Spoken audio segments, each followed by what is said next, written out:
मंत्री देवेंद्र फडणवीस बोलत आहेत, थेट जाऊयात. सदस्यता करणं सोपं झालं आहे, पण अकाउंटेबिलिटी वाढली आहे. पूर्वीच्या काळामध्ये मला आठवतं, आपण रसीद बुकं घेऊन निघायचो आणि रसीद फाडायची, पैसे जमा करायचे, हिशोब चुकायचे, रसीद बुकं हरवायचे. मग अनेक लोकांच्या घरी अध्यक्ष एक एक वर्ष चक्रा मारा, अरे रसीद बुक दे, रसीद बुक दे, रसीद बुक दे. तो काही द्यायचा नाही, मग त्या अध्यक्षाला शिव्या पडायच्या. आता सगळं सोपं झालं आहे. देश डिजिटल झाला आहे, आपली सदस्यता डिजिटल झालेली आहे. आता आपण एक मिस कॉल दिला की आपल्याला डिजिटली छोटा फॉर्म येतो. तो फॉर्म भरला की तो फॉर्म भरल्याबरोबर आपण ऑनलाईन सदस्य होतो. पण याचे दोन फायदे आहेत. आता बोगस सदस्य कोणाला बनवताच येत नाही. जो सदस्य बनला त्याचा अकाउंट आणि अकाउंटेबिलिटी ही आपल्या सेंट्रल सर्व्हरला नोंदवली जाते. त्यामुळे आता कोणी चुकीचा आकडा देऊ शकत नाही. आणि प्रत्येक सदस्याशी संपर्क सूत्र ठेवण्याकरता त्यांचा मोबाईल नंबर आपल्याकडे आहे. त्यामुळे पक्षाची महत्त्वाची घटना, महत्त्वाची माहिती, देशातले महत्त्वाचे कार्यक्रम, सरकारच्या विशेष मोहिमा, या सगळ्या गोष्टी त्यांच्यापर्यंत आपल्याला पोचवता येतात. आणि म्हणून ही सदस्यता मोहीम आपल्या पक्षाकरता अत्यंत महत्त्वाचं अशा प्रकारचं संघटन पर्व आहे. आज आपण पाहू शकतो की महाराष्ट्रामध्ये ज्या प्रकारे भारतीय जनता पक्षाचा विस्तार झाला, महाराष्ट्राच्या गेल्या 30-35 वर्षाच्या इतिहासामध्ये सातत्याने 3 निवडणुका 100पेक्षा जास्त विधानसभेच्या जागा जिंकणारा पक्ष एकमेव तुमचा आणि माझा भारतीय जनता पक्ष आहे. हे नजीकच्या इतिहासात महाराष्ट्रातल्या कुठल्याही नेत्यांना आणि पक्षांना करता आलं नाही. ते मोदीजींच्या नेतृत्वामध्ये महाराष्ट्रात भारतीय जनता पक्षाने करून दाखवलं.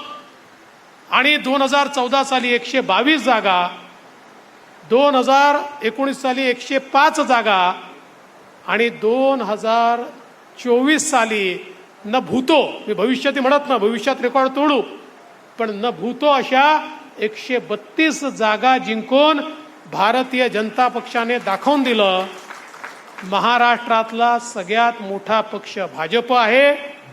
आणि महाराष्ट्राच्या जनाजनाच्या मनामनातला पक्ष देखील भाजपच आहे, हे भारतीय जनता पक्षाने दाखवून दिलं. पण हा जो काही आशीर्वाद आपल्याला मिळालेला आहे, हा आशीर्वाद जर आपल्याला टिकवायचा असेल तर आपल्या पक्षाची लोकाभिमुखता ही अत्यंत महत्त्वाची आहे. पक्षाची लोकाभिमुखता, संघटनेची लोकाभिमुखता आणि लोकप्रतिनिधींची लोकाभिमुखता, या तिन्ही लोकाभिमुखतेच्या आधारावर आपण आपलं यश टिकवू शकू. आणि म्हणून या 3 गोष्टी वेगळ्या नाही आहेत. या 3 गोष्टींचं एकमेकांशी संबंध आहे. कारण शेवटी सत्ता आपल्याला मिळाली ती संघटनेमुळे आणि जनतेमुळे. कारण संघटनेने जनतेच्या आणि सरकारच्या मधला दुवा म्हणून त्या ठिकाणी काम केलं, कार्यकर्त्यांनी ते काम केलं. आणि म्हणून जनतेने आपल्यावर विश्वास ठेवला आणि आपल्याला त्या ठिकाणी निवडून दिलं. या निवडणुकीनंतर कार्यकर्त्यांची आणि संघटनेची जबाबदारी वाढली आहे, ती कमी झालेली नाही. कारण आता जनतेच्या अपेक्षा देखील जास्त आहेत. त्या अपेक्षा पूर्ण करण्याकरता एका सेतूचं काम हे संघटनेला आणि कार्यकर्त्यांना करावं लागणार आहे. आणि म्हणून एकीकडे संपर्क आणि दुसरीकडे संवाद, या 2 गोष्टी अत्यंत महत्त्वाच्या आहे. संपर्काचा कार्यक्रम आपण सुरू केलेला आहे. आपले हे सगळे सदस्य या संपर्काच्या माध्यमातून आपण तयार करू आणि मग त्यांचाच उपयोग करून आपण अशा प्रकारे आपला संवाद स्थापित करू की भारतीय जनता पक्षाला सातत्याने यश मिळेल आणि सामान्य माणसाच्या आशा, आकांक्षा आणि अपेक्षा हे आपण निश्चितपणे पूर्ण करू शकू. आणि म्हणून आज मी भारतीय जनता पार्टी नागपूर महानगराचं अभिनंदन करतो. आपण चांगली सुरुवात केली आहे. आज 1 लाखाचं टार्गेट आपण ठेवलं आहे.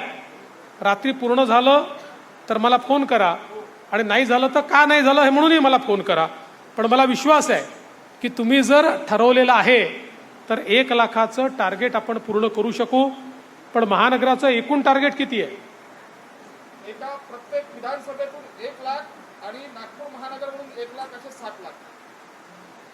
नागपूर महानगराने 7 लाखाचं टार्गेट ठेवलं आहे.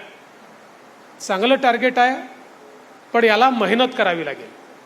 हे शक्य आहे का? 100% शक्य आहे, पण बिना मेहनतीने हे शक्य नाही आहे. नाहीतर बंटीजी माझ्यासमोर 7 लाख सांगतील आणि नंतर 2च लाख झाले बंटीजी, तर चालणार नाही. तुम्ही वाटल्यास 7 लाखाच्या ऐवजी 6,99,000 सांगा, पण जेवढे सांगाल तेवढे पूर्ण करा.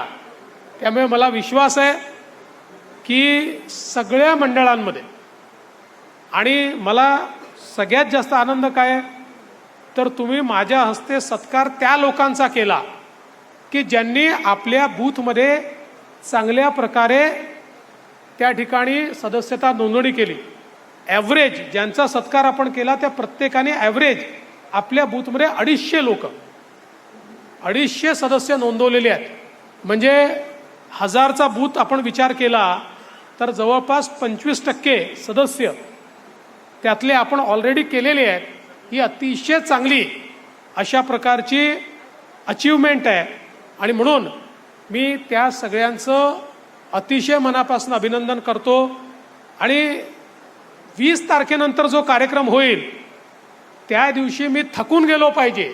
इतक्या लोकांचा सत्कार करण्याची संधी ही मला मिळाली पाहिजे की शेवटी मी बंटीला म्हटलं पाहिजे की बाबा आता पुरे कर, यापेक्षा जास्त सत्कार मी करू शकत नाही. अशा प्रकारचं काम हे महानगरातल्या पदाधिकाऱ्यांनी, कार्यकर्त्यांनी करावं, आणि माझ्यासहित आमदारांनी त्याच्यामध्ये विशेष लक्ष घालावं. अशा प्रकारची माझ्यासहित सगळ्या आमदारांना विनंती करतो. मला स्वतःला आदेश देतो, बाकीच्यांना विनंती करतो आणि माझं बोलणं संपवतो. धन्यवाद. जय हिंद, जय महाराष्ट्र. तर नागपुरात मुख्यमंत्री देवेंद्र फडणवीस बोलत होते. भाजपची राज्यभर सध्या सदस्य नोंदणी मोहीम सुरू आहे आणि या संदर्भात त्यांनी भाष्य केलंय. देश डिजिटल झालेला आहे. भाजप हा देशाचा पक्ष आहे. महाराष्ट्रामध्ये भाजपचे 1 कोटी सदस्य आहेत असं देवेंद्र फडणवीस यांनी म्हटलंय. त्यासोबतच निवडणुकीनंतर आपली जबाबदारी वाढलेली आहे असं सुद्धा त्यांनी सांगितलेलं आहे.